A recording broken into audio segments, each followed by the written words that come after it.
काजल गई एग्जाम देने के लिए, है ना, पूछे काजल कैसा एग्जाम लिखी, सर एकदम गर्दा, कॉपी फाड़ दिए हैं एकदम। ठीक है, उसके बाद हम पूछे ममता कैसा लिखी, सर पूछवे मत कीजिए, इतना गर्दा लिखेंगे, उसको तो नंबर देना ही देना है। तो जितना भी आदमी लिखता है तो ये सोचता है कि हम अच्छा चीज लिखे। बोलो है मैं राइट या रॉन्ग? सब आदमी यही सोचता है, लेकिन अब वो कितना अच्छा लिखा है वो डिपेंड किस पे कर रहा है? जो कॉपी चेक कर रहा है। अब चेक करने वाला का नियति भी देखना है और दूसरा वो कितना जानकार है वो भी देखना। अब मान लो कि एक साधारण टीचर है और उसको हम कॉपी दे दिए चेक करने के लिए, तो उसका भी तो दिमाग उसी लेवल का होगा। वो जो कॉपी चेक कर रहा है तो उसका भी तो लेवल वही होगा। तो आपका काम है क्या चीज, लिख करके आना। अच्छा खराब वो काम होता है जो कॉपी चेक करने वाला होता है, उसके ऊपर डिपेंड करता है।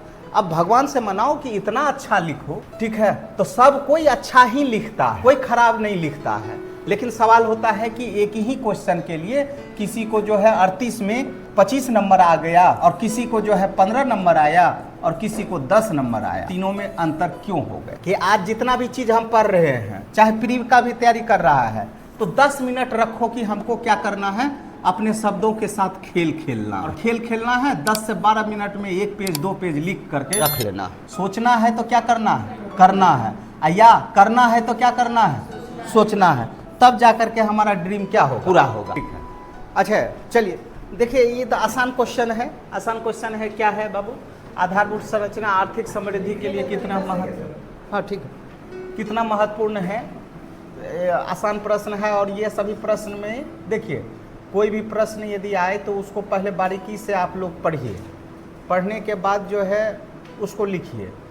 अब यहाँ पे हम इसको तोड़ते हैं, तो आधारभूत संरचना आर्थिक समृद्धि के लिए, ये जो वर्ड है ना, ये डिपेंडेबल है। मतलब आर्थिक समृद्धि है इसलिए है कि इंफ्रास्ट्रक्चर क्या है, अच्छा है कि खराब है, बोलो ना रे। ये के लिए जितना है तो वो क्या हो जाता है, डिपेंडेबल हो जाता है। तो पहले हम क्या बताएंगे कि आर्थिक समृद्धि किसको कहते हैं, ये थोड़ा बता दो कि आर्थिक समृद्धि किसको कहते हैं। जब भी लेखन शैली करो तो ऐसा नहीं एक आम भाषा के तरह बच्चा के तरह आए और हम लोग लिखना प्रारंभ कर दिए। पहले आप बताइए कि आर्थिक समृद्धि क्या है, वो बता दीजिए। और आर्थिक समृद्धि के लिए फिर आप ये बताइए कि इंफ्रास्ट्रक्चर क्या है, और फिर ये बता दीजिए कि इंफ्रास्ट्रक्चर वो आर्थिक समृद्धि के लिए कितना महत्वपूर्ण है। तो ये आईने की तरह साफ हो जाएगा कि इसके बगैर आर्थिक समृद्धि हो ही नहीं सकता। नहीं समझे? बोलो ना, हाँ ना। तो ये हर चीज मतलब के लिए है, तो इसका मतलब ये डिपेंडेबल है। मतलब आर्थिक समृद्धि अच्छा खराब किस पे निर्भर कर रहा, इंफ्रास्ट्रक्चर पे। अच्छा होगा तो आधारभूत अच्छा होगा, खराब होगा तो आधारभूत क्या होगा, खराब होगा। ठीक है, सेम आधारभूत संरचना अच्छा होगा तो आर्थिक समृद्धि होगी ना। हाँ, अच्छा होगा, आर्थिक समृद्धि अच्छा होगा तो इसका मतलब क्या हो गया, इंफ्रास्ट्रक्चर अच्छा होगा। इंफ्रास्ट्रक्चर अच्छा होगा तभी ना आर्थिक समृद्धि होगी। तब पहले तो वही तो हम बता रहे हैं कि ये डिपेंडेबल है ना इस पे। पहले इसमें तो इंफ्रास्ट्रक्चर सही करना पड़ेगा तभी आर्थिक समृद्धि होगी। हम क्या बताए कि जब ऐसा वर्ड दे रहा है तो ये इस पे निर्भर कर रहा है कि ये अच्छा है कि खराब है। ठीक है ना, ये यदि अच्छा है तो ऑब्वियस है कि ये भी क्या हो जाएगा, अच्छा हो जाएगा। ये यदि खराब होगा तो ऑब्वियस है कि ये भी क्या हो जाएगा, खराब हो जाएगा। तो पहले तुम यही बता दो ना आर्थिक समृद्धि किसको कहते हैं। नहीं समझे? आर्थिक समृद्धि से तब कंपैरिजन कर दो किसको, आधारभूत संरचना को। जब लेखन शैली करेगा तो पढ़ने वाला भी कहेगा वो कितना ये अंदर होकर के आया है। तुम लोग प्रारंभ कहाँ से करेगा, आधारभूत संरचना से। आधारभूत संरचना में ये आता है, ठीक है ना, लेकिन इसकी चर्चा कहीं करते ही नहीं समझे? तो हम बताने का प्रयास कर रहे हैं, पहले तुम इसको बता दो आर्थिक समृद्धि। लाइक दैट हम एक आंसर लिखाते हैं, लिखो तो। आर्थिक समृद्धि, आर्थिक समृद्धि और आधारभूत संरचना, आर्थिक समृद्धि और आधारभूत संरचना दोनों एक दूसरे के पूरक हैं। पूरक मतलब समझते हो? एक दूसरे पे डिपेंड है। गुड, यही चीज ना अभी हम बता रहे थे। बात समझ में है ना? दोनों एक दूसरे के क्या है? पूरक है। ठीक है, चलो आगे। आधारभूत संरचना से देश की समृद्धि का आकलन किया जा सकता है। अर्थात यूं भी कह सकते हैं कि यूं भी कर सकते हैं कि यूं भी कह सकते हैं कि आर्थिक समृद्धि से आधारभूत संरचना का भी आकलन किया जा सकता है। Okay, paragraph change. अर्थात जिस देश की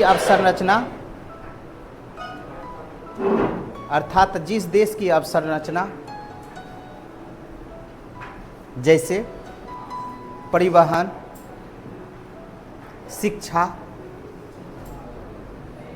शिक्षा, व्यापार,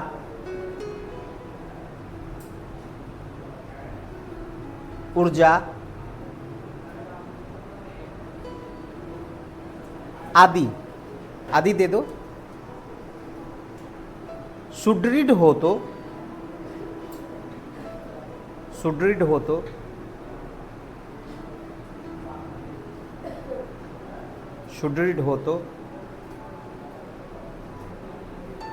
जाहिर है वह देश विकसित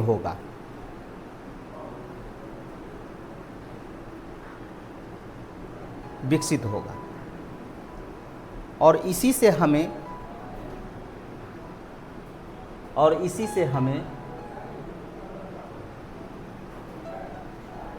अवसंरचना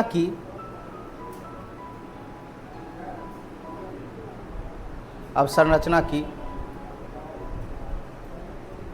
महत्वपूर्णता का ज्ञान होता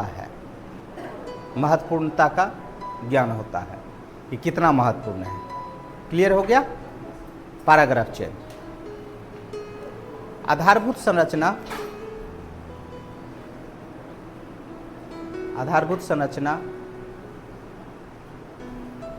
वह बुनियादी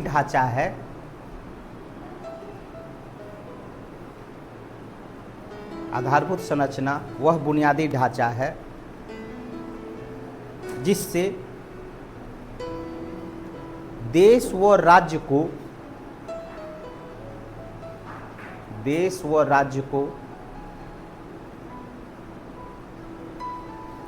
को एक सुदृढ़ पैमाना या मानदंड प्राप्त होता है, मापदंड प्राप्त होता है। और इससे हमारी राष्ट्रीय आय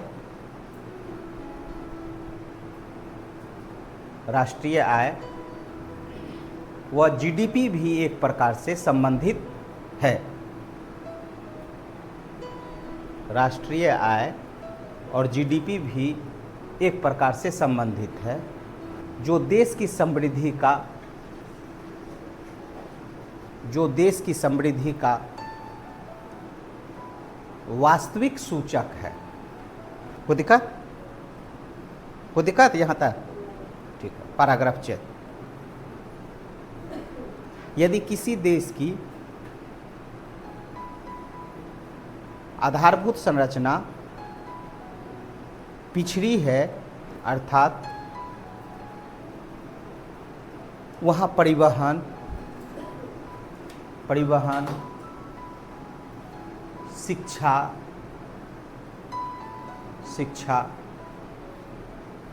ऊर्जा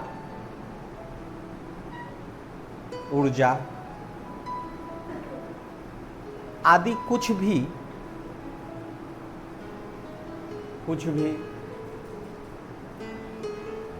सुलभ ना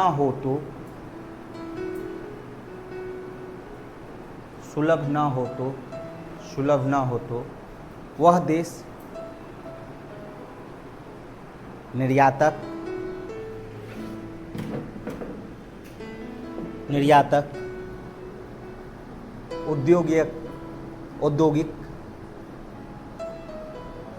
औद्योगिक किसी भी रूप में विकसित नहीं हो सकती, विकसित नहीं हो सकती है। अतः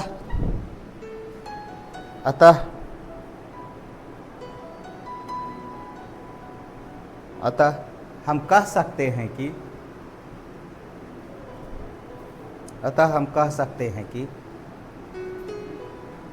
आधारभूत संरचना देश के समृद्धि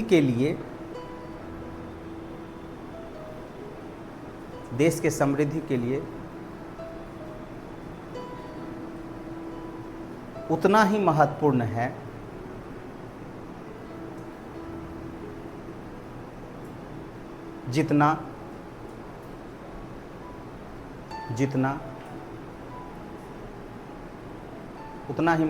जितना जीवन के लिए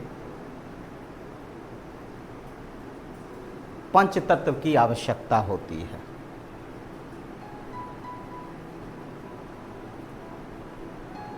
पंच तत्व की आवश्यकता होती है। तुम्हारा ही बात ले आए, हम यहाँ पे लास्ट कर दिए। ठीक है, हम यहाँ पे क्या कर दिए, लास्ट कर दिए। क्लियर है ना? अब देखो तो आंसर, तो यही चीज़ ना सोचना है, नहीं समझे? तब जब एक बेहतर आंसर लिखेगा तब ना तुमको मार्क्स मिलेगा। ऐसे तो हम लोग सब कोई लिख देंगे, सब कोई वही चीज़ लिखेंगे। तो अब देखो, कोई भी एग्ज़ाम में क्या होता है, खास करके जब हम मेंस की बात करते हैं, तो मेंस की बात करते हैं बेटा, तो वहाँ लगता है कि सब कोई हम लोग अच्छा लिख करके आए हैं, लगता है कि नहीं? ठीक है ना? काजल गई एग्ज़ाम देने के लिए, है ना? पूछे काजल कैसा एग्ज़ाम लिखी? सर एकदम गर्दा, कॉपी फाड़ दिए हैं एकदम। ठीक है ना? ओके, ठीक है। उसके बाद हम पूछे ममता कैसा लिखी? सर पूछवे मत कीजिए, इतना गर्दा लिखेंगे, उसको तो नंबर देना ही देना है। ठीक है ना? तो जितना भी आदमी लिखता है तो ये सोचता है कि हम अच्छा चीज़ लिखे। बोलो है मैं राइट या रॉन्ग? गलत? अब सब आदमी यही सोचता है, लेकिन अब वो कितना अच्छा लिखा है वो डिपेंड किस पे कर रहा है? जो कॉपी चेक कर रहा है। अब चेक करने वाला का नियति भी देखना है, और दूसरा वो कितना जानकार है वो भी देखना। अब ऐसा ना हो कि अब मान लो कि एक साधारण टीचर है और उसको हम कॉपी दे दिए चेक करने के लिए, तो उसका भी तो दिमाग उसी लेवल का होगा, नहीं समझे? वो जो कॉपी चेक कर रहा है तो उसका भी तो लेवल वही होगा। तो आपका काम है क्या चीज़? लिख करके आना। अच्छा खराब वो काम होता है जो कॉपी चेक करने वाला होता है, उसके ऊपर डिपेंड करता है। अब भगवान से मनाओ कि इतना अच्छा लिखो, ठीक है? तो सब कोई अच्छा ही लिखता है, कोई खराब नहीं लिखता है। लेकिन सवाल होता है कि एक ही क्वेश्चन के लिए किसी को जो है 38 में 25 नंबर आ गया, और किसी को जो है 15 नंबर आया, और किसी को 10 नंबर आया, तो तीनों में अंतर क्यों हो गया? नहीं समझे? बस लेखन से नहीं समझे? इंपॉर्टेंट ये हो जाता है। तो ये चीज़ है। लेकिन सबसे पहले अभी तुम लोग का जो है ये होना चाहिए कि रोज एक पेज लिखना चाहिए। अभी जो इस बार एग्जाम नहीं दे रहा है तो कम से कम एक पेज जरूर लिखो। जो दिन भर पढ़ता है उसको एक पेज लिखो, ठीक है? गलत सलत जो भी होता है उसको लिखो। लिख करके ना कुछ हो तो अपने से फिर पढ़ो। अपने से जब पढ़ेगा ना तो तुमको खुद लगेगा कि हम गलत लिखे। सबसे बड़ा जो चेकर होता है ना, कॉपी चेक करने वाला, वो तुम खुद है। अच्छा खराब क्या है वो खुद तुम्हारा दिल कह देगा। तो पहली बार जब आंसर लिखे थे तो ऐसे हमारे सर कटिंग कर दिए थे, तुम लोग को कटिंग हम करते कहाँ हैं, तुम लोग को और प्रोत्साहन देते हैं कि एक बार और अच्छा लिखो, एक बार और अच्छा लिखो। जितना बार ये कटिंग आएगा उतना बार ये बेहतर होते चलेगा, और एक दिन में ये आएगा नहीं, समझे। तो प्रीलिम्स तो पास कर जाएगा, इसका गारंटी है, प्रीलिम्स पास कर जाएगा, लेकिन इसका गारंटी हम नहीं ले सकते जब तक अभी से प्रैक्टिस नहीं करोगे, ठीक है। तो कितना अफसोस वाली बात है कि कल हम दिए, एक भी यदि गलत सलत लिखेगा तब ना हम अच्छा बताएंगे। अब ये मान लो एक क्वेश्चन दिया है, तुम पूरे का पूरे यदि छोड़ देगा तो 0 नंबर आएगा, यदि गलत भी लिखेगा तब ना हम बताएंगे कि तुमको यहाँ सुधार करना है, तुमको यहाँ सुधार करना है, तुम और अच्छा कर सकता है। जब हमको कॉपी नहीं मिलेगा तो हम किसको चेकिंग करेंगे, क्या चेकिंग करेंगे। और हमको आसान है जीवन में, तुम लोग को पढ़ाएंगे, ऑफिस में बैठे रहेंगे, कॉपी मिल जाएगा तो चेक करते रहेंगे। क्या गलत बोल रहे हैं, आगे से ऐसा नहीं होगा, है ना। तो तुम लोग जीवन में अपना एक रूटीन बना लो कि आज जितना भी चीज़ हम पढ़ रहे हैं, चाहे प्री का भी तैयारी कर रहा है, तो 10 मिनट रखो कि हमको क्या करना है, अपने शब्दों के साथ खेल खेलना है। और खेल खेलना है 10 से 12 मिनट में 1 पेज 2 पेज लिख करके रख लेना है। नहीं कुछ आता है तो सवेरे उठो, और उठते के साथ रात में तो सोने जाएगा, जाएगा कि नहीं सोता है तुम लोग।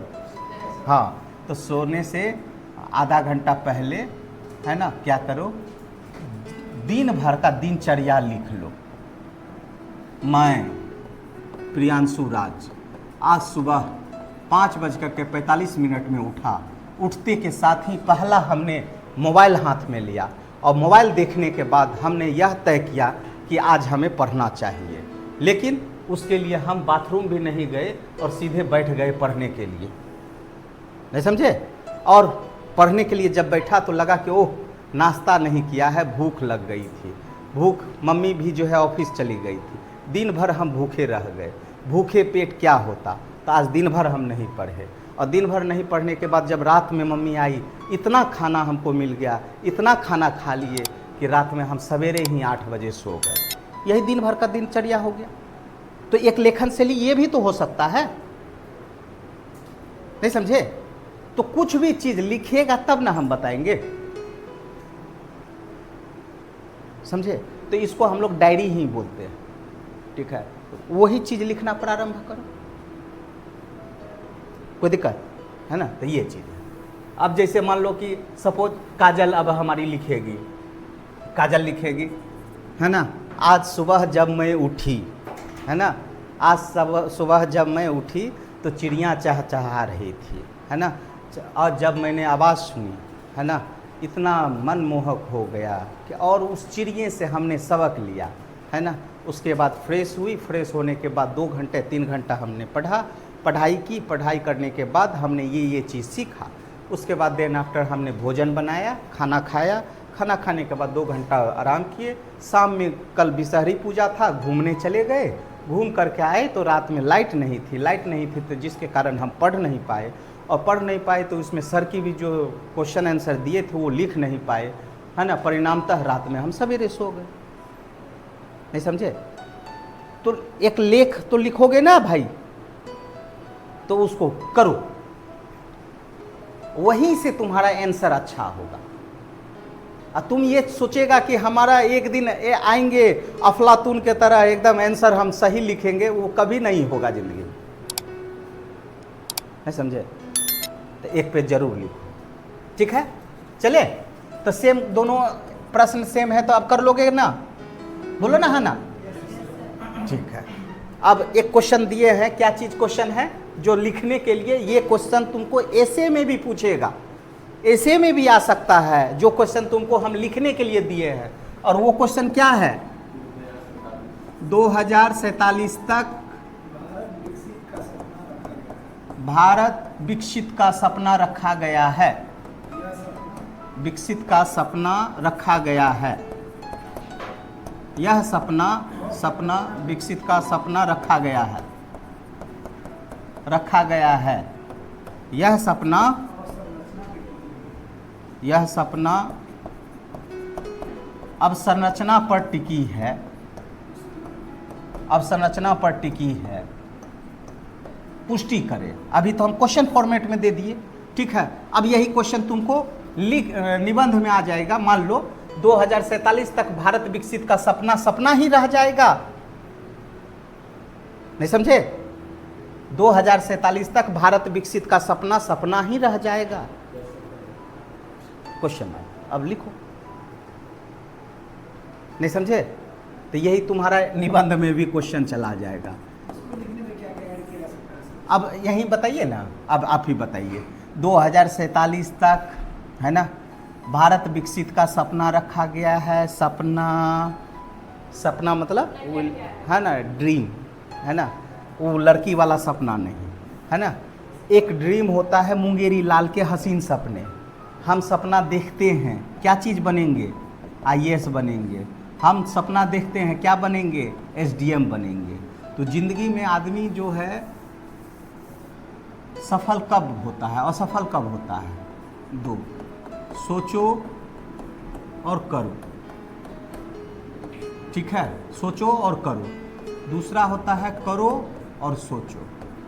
अब मान लीजिए हमारा ये रंजीत है, ये सोच रहा है कि क्या हमको IAS बनना है और कर नहीं रहा है, इक्वल टू असफल, ओके। दूसरा है प्रियांशु, सिर्फ कर रहा है, पढ़ रहा है, खूब पढ़ रहा है, लेकिन सोच ही नहीं रहा है कि UPSC कैसा क्वेश्चन पूछता है, नहीं समझे? फिर क्या हो गया, असफल। तो इसका मतलब ये दोनों एक दूसरे के साथ क्या है, सोचना है तो क्या करना है, करना है, या करना है तो क्या करना है, सोचना है।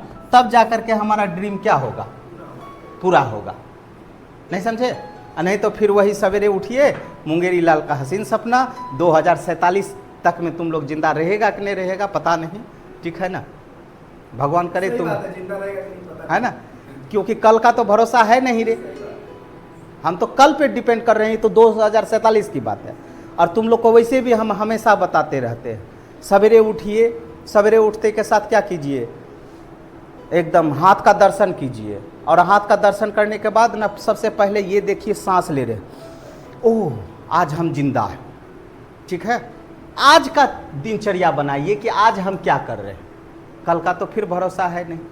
रात में सोएंगे, सोएंगे मतलब आधा मरेंगे, मरेंगे, सवेरे उठेंगे कि नहीं उठेंगे ये गारंटी नहीं है। बात समझ में? तो एक दिन का रोज का दिनचर्या बनाइए। आज हमको इतना टारगेट है, इतना पढ़ना है, आज पढ़ के ख़त्म कर लेते हैं, कल का तो भरोसा है नहीं। कल सवेरे फिर उठेंगे, फिर सांस देखेंगे, ओ माय गॉड आज भी हम जिंदा हैं, ठीक है। फिर आज का रूटीन बनाएंगे, नहीं समझे? तो ये चीज़ इस हिसाब से करो ना। तुम तो ये सोचता है कि आज जो सोएंगे तो कल है पक्का उठेंगे, है ना। इसको कहते हैं बहुत बड़ा विश्वास। इससे बड़ा कोई विश्वास ही नहीं है। तो तुमको भी यही विश्वास जीवन में लाना है कि एकदम बनेंगे, पक्का बनेंगे, लेकिन हम उस हिसाब से करेंगे तब ना, ठीक है, कि खाली हम सोच रहे हैं। बात समझ में आया ना? तो सोचना भी है और प्लस करना भी है, करना है प्लस सोचना भी है, तब हमारा ये ड्रीम पूर्ति हो जाएगा।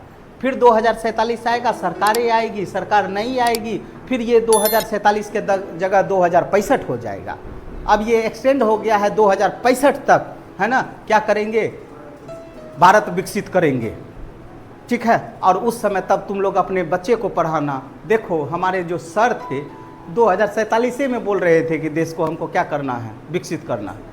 अब देखो तो है मैया 2065 हो गया, तब तक में तुम बूढ़ी तुरी हो गया, है ना, नहीं समझे? तो सरकार आएगी जाएगी, इसमें तुम्हारी भी भूमिका कहाँ पे है ये सभी लिखो, ठीक है ना। तो एक बेहतर निबंध भी बहुत अच्छा लिख सकता है। लिखोगे कि नहीं, पक्का? आर्यन कोशिश तो करो। अब देखो ना, जनसंख्या जैसे हमारे पास था ना, जनसंख्या का कंट्रोलिंग करने का था कि पहले था इंडिया विजन 2020, है ना। हम अपने जीवन में ही पढ़े थे इंडिया विजन 2020, मतलब APJ अब्दुल कलाम जो है बहुत अच्छा एकदम थॉट दिए थे कि भारत को 2020 तक विकसित कर देंगे। और उन्होंने एक थॉट भी दिया था कि किस किस एंगल से हम लोग इसको विकसित कर सकते हैं। ठीक है, आज तुम लोग को बता रहे हैं कि अब ये एक्सटेंड होकर के कहाँ हो गया 47। तो 2047 जब आएगा तो उस समय तो ये भी हो सकता है 2085 हो जाए, नहीं समझे? तो ये सपना सपना ही रहेगा। तो ये जिस तरह के सवाल आ जाएगा तो वो कहाँ चला गया, निबंध में। ठीक है, आइए इस तरीके से प्रश्न आ गया तो ये क्या आ गया, क्वेश्चन। कोई दिक्कत? आज के लिए इसमें इतना है। तो अब इंफ्रास्ट्रक्चर से कोई भी सवाल तुम्हारा जितना भी हम बताए हैं वो सभी बन जाएगा।